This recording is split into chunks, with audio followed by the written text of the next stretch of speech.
Welcome to the Deep Dive. Today we're jumping into something really quite fascinating and maybe a bit baffling. This apparent 12-day war between Israel and Iran. It seemed to just explode onto the scene and then, well, supposedly it just ended. And the U.S. administration made some really big claims about how it all wrapped up. Exactly. And we're basing this deep dive on specific sources, including key bits from an article called Trump Proclaims Israel-Iran Ceasefire in the 12-Day War. Our goal here is to quickly unpack what happened, this sort of whiplash speed of events, the sudden ceasefire announcement, and importantly, the different takes on what the whole point was. We want to help you get informed fast without getting lost in the noise. The real puzzle, as we'll see, is one big power declaring peace when the fighters themselves, well, hadn't quite said yes yet. Okay, right. Let's get into that. The core of it seems to be President Trump's announcement. On Truth Social, his platform, he put out there, and this is a direct quote, "It has been fully agreed by and between Israel and Iran that there will be a complete and total ceasefire." Pretty definitive language. Mm-hmm. Extremely definitive.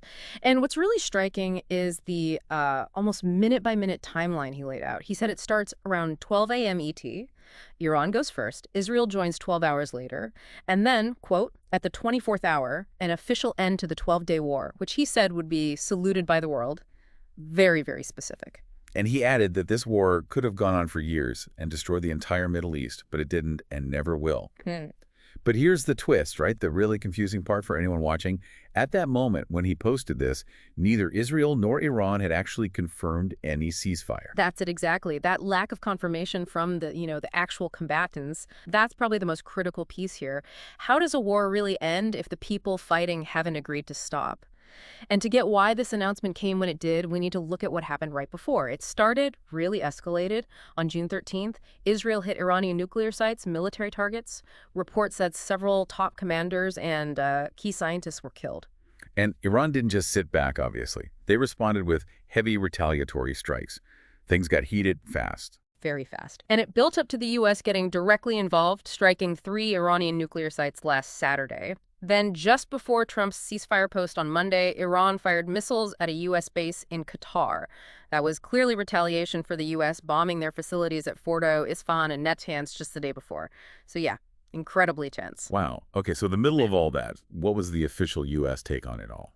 Vice President J.D. Vance went on Fox News Monday evening, right? He did. He offered the administration's view. He claimed the Iranians, quote, don't want to keep fighting.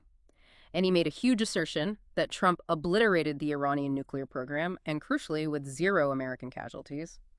Vance spelled out the objective for this 12-day war. He said it was to create a world where Iran cannot build a nuclear weapon, and specifically, destroy the nuclear facilities and the nuclear program of Iran, which we, of course, did. Pretty clear claim of success there. A very specific military objective, destroy the nuclear program. Okay. But then, there's this other layer, something else Trump posted on Truth Social, I think it was Sunday. He put out that mega comment, make Iran great again, and seemed to push for regime change, asking why wouldn't there be regime change if the current leaders couldn't make Iran great? That sounds different. It does raise questions, doesn't it, about the scope. Was it just the nukes or something more? But Vance, on Monday, drew a clear line. He stated the military mission was not regime change, explicitly. He said, and this is almost a direct quote, if the Iranian people want change, that's up to the Iranian people. So a real effort there to distinguish the specific military goal from, let's say, broader political hopes or suggestions. Right. So pulling this all together for you listening, we've got this incredibly short, intense conflict, followed by a very sudden ceasefire announcement from the U.S., not initially confirmed by the main players, and these really strong claims from the administration about achieving their core goal, crippling Iran's nuclear capability. And it leaves us and you with a really interesting question to think about. In today's world, where major geopolitical events can be announced like this so fast, so directly, sometimes before everyone's even on board, what does it actually mean for a war to be over, especially when the main parties haven't confirmed it and when stated goals might have, well, other layers underneath, something to definitely mull over?